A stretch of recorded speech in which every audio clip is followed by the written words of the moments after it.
बिस्मिल्लाहिर्रहमानिर्रहीम। जनाब, बात हो रही है इनफर्टिलिटी पे और डॉक्टर सूफिया बाजवा हमारे साथ हैं। आप हमें कॉल कर सकते हैं और डॉक्टर साहबा से आप मशवरा ले सकते हैं। कॉलर से दरख्वास्त है 1 मिनट बस इंतज़ार करें। डॉक्टर साहब, आम तौर पे लोग जो हैं, हमारे कपल जो हैं, वो IVF कराने से डरते हैं कि ये टेस्ट ट्यूब बेबी है, पता नहीं क्या, ये कोई बहुत मुख्तलिफ है।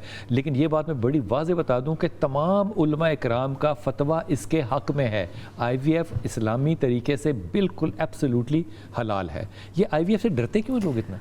इसकी 3-4 बड़ी बेसिक रीजंस हैं। लोगों को लगता है बहुत महंगा इलाज है, बहुत तकलीफ दे इलाज है, अच्छा, रिजल्ट नहीं आता, बच्चा नहीं होता, अगर बच्चा होता है तो अपना नहीं होता। आए ये भी अच्छा, ये 4 बेसिक रीजंस हैं कि अच्छा। लोग IVF से घबराते हैं। मैं मानती हूँ रिलेटिवली थोड़ा एक्सपेंसिव ट्रीटमेंट ऑप्शन है, लेकिन मैं आपको ये बता सकती हूँ जो मेरे पास मुलाजमीन भी घर में है ना, ज़ाहिर है क्योंकि वो हमारे पास काम करते हैं, अगर उनको भी ज़रूरत हो तो थोड़ी कमेटी डाल के, कुछ पैसे जोड़ के, कुछ हेल्प लेके वो कर सकते हैं। अगर एक कपल करवाना चाहे तो वो करवा सकता है। ठीक है। दूसरी बात, पेनफुल बिल्कुल भी नहीं है, बहुत आसान है, कोई ऑपरेशन नहीं होता। तीसरी बात, आज के दौर में लेटेस्ट टेक्निक्स के साथ एक अच्छी state of the art lab में बहुत अच्छे रिजल्ट्स हैं अगर टाइमली करवा लिया जाए।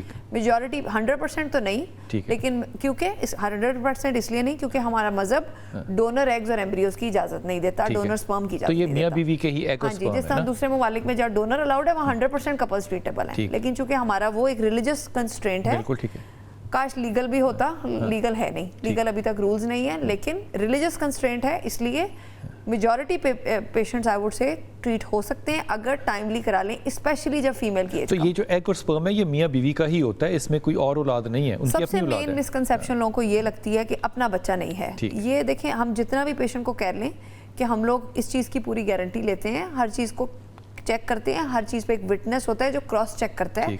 हमारी जिम्मेदारी है कि आप अपने बच्चे का जेनेटिक टेस्ट करा सकते हैं कि वो इस हस्बैंड और वाइफ का बच्चा है या नहीं। ठीक है, ये आपने कहा कि जेनेटिक टेस्ट करा सकते हैं, जेनेटिक टेस्ट पाकिस्तान में अवेलेबल है?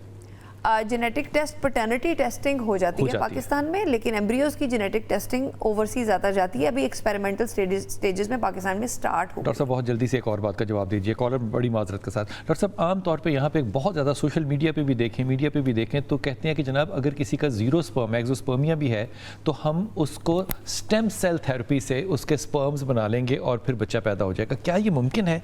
देखें, पूरी दुनिया के ऊपर इस टॉपिक पे एक रिसर्च है कि स्टेम सेल का फिलहाल कोई प्रूवन बेनिफिट नहीं है। अच्छा, स्टेम सेल से आप एक औरत जिसकी अंडेदानियों में अंडे खत्म हो चुके हैं, जिसका AMH 0 है, जिसकी ओवरीज फेल हो चुकी हैं, या एक ऐसा हस्बैंड जिसके टीजा पे बायोप्सीज पे भी स्पर्म्स नहीं आते।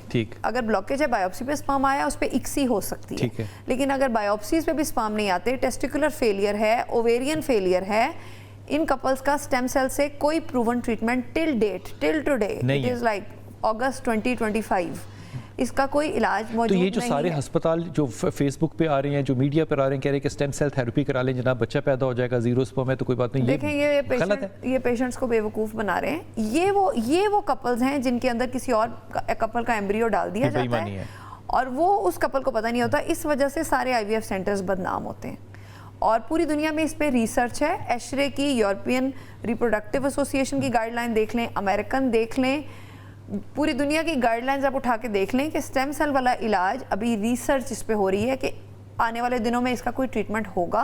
वेस्टर्न वर्ल्ड में इन कपल्स को donor embryo, donor egg, donor sperm से ट्रीट किया जाता है।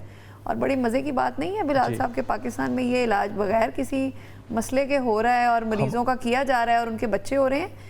खुदारा मैं ये चाहूँगी कि जिसका स्टेम सेल से बेबी हुआ है ना, वो अगर चाहे तो अपने बच्चे का एक जेनेटिक टेस्ट करा ले, तो उसको पता चल जाएगा कि ये उसका बच्चा, उस माँ और बाप का ये बच्चा है या नहीं है।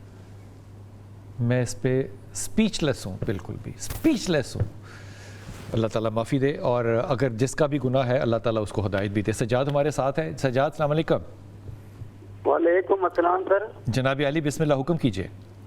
सर, मैं ये बाजी बैठी है, बाजी डॉक्टर साहब जी, और मैं मुल्तान से बात कर रहा हूँ जी। तो मेरा मसला ये है सर, मेरी 3 बेटियां हैं सर, माशाल्लाह। और सबसे बड़ी बेटी है वो 11 साल की है, और दूसरी 9 साल की है, और तीसरी 7 साल की है। जी बिल्कुल ठीक है। और उसके बाद इसमें दरमियान में भी मेरे बच्चे होते थे, लेकिन वो 3 माह के बाद ज़ाया हो जाते थे। ठीक। लेकिन बेटियां जब होती हैं वो बिल्कुल नॉर्मल हो जाती हैं, جب بیٹا ہوتا ہے تو وہ 3 مہینے کے بعد یا 6 مہینے کے بعد ضائع ہو جاتا ہے. اور اچھا بیگم صاحب یہ بی پی کا بھی ایشو ہو جاتا ہے. جب بیٹے ہوتے اس ٹائم بی پی کا ایشو نہیں ہوتا. ٹھیک ٹھیک. ابھی ٹی وی پہ سننا میرے دماغ میں ایک سوال آ گیا ڈاکٹر صاحب نے مجھے جلدی سے بتانا ہے, ہمارے پاس بہت کم ٹائم ہے. ڈاکٹر صاحب کیا جینڈر سلیکشن ہو سکتی ہے؟ آئی وی ایف کے ذریعے جینڈر سلیکشن ہو سکتی ہے, آئی وی ایف کے تھرو ہو سکتی ہے, اور فی الحال اس کے اوپر کوئی لیگل پاکستان میں کوئی لاز نہیں ہے جس کو منع کرے. ٹھیک ہے, صرف آئی وی ایف کے تھرو ہی جینڈر سلیکشن ہو سکتی ہے, اور کوئی طریقہ نہیں ہے. اگر پراپر جینیٹک ٹیسٹنگ کرا کے جینڈر میل چوز کرنا ہے تو اس میں اکسی کا ٹریٹمنٹ ہوتا ہے, آئی وی ایف اکسی کا ٹریٹمنٹ ہوتا ہے, اور پی جی ٹی اے کہتے ہیں اسے. جی, اس کے تھرو آپ بچے کے کیریو ٹائپنگ ہوتی ہے, کروموزومز جینز کا نمبر چیک ہو جاتا ہے, کروموزومز کا نمبر اور ہوتی ہے. وہ بایوپسی آج کل اوورسیز بھیجتے ہیں باہر بھیجنا پڑتا ہے, اور لیکن it is medically yes it is. اچھا ڈاکٹر صاحب یہ بتا دیجیے کہ وہ لڑکیاں پیدا ہو جاتی ہیں, بچے لڑکے جب کنسیو ہوتے ہیں تو وہ 3-4 مہینے کے بعد ابارٹ ہو جاتے ہیں. دیکھیں یہ کپل کا نا ایک بہت بڑا مسکنسیپشن ہے, یہ ایک بڑا اچھا سوال انہوں نے کیا, کیونکہ بہت ساری خواتین آتی ہیں جن کو یہ لگتا ہے کہ وہ کہہ رہے تھے نا بلڈ پریشر بھی تبھی بڑھتا ہے جب میل کنسیپشن ہوتی ہے. اس کا کوئی میڈیکل لنک نہیں ہے.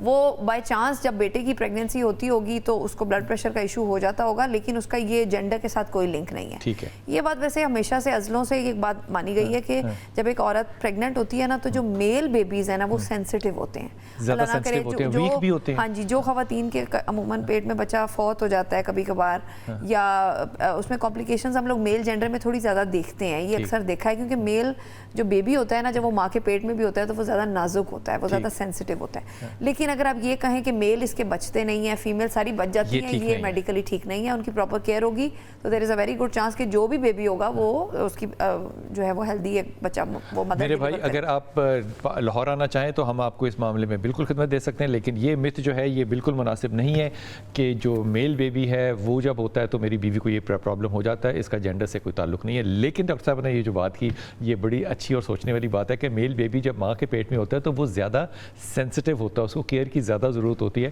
وہ باقی کے مسائل جو ہیں وہ ماں کے پیٹ کے نکلنے کے بعد ہوتے ہیں. ڈاکٹر صاحب آپ پہلی دفعہ تشریف لائیں, آپ کا بہت شکریہ, اور اس دعا کے ساتھ کہ آپ آئندہ بھی آتی رہیں گی انشاءاللہ تعالیٰ, کیونکہ ڈاکٹر صاحبہ نے جتنی باتیں کہیں یقین کیجیے ایسا لگا جیسے کہ ایک کلاس روم میں بیٹھے. اپنی دعا میں یاد رکھیے گا, اللہ آپ کو آسانیاں دے اور آسانیاں بانٹنے والوں میں سے رکھے.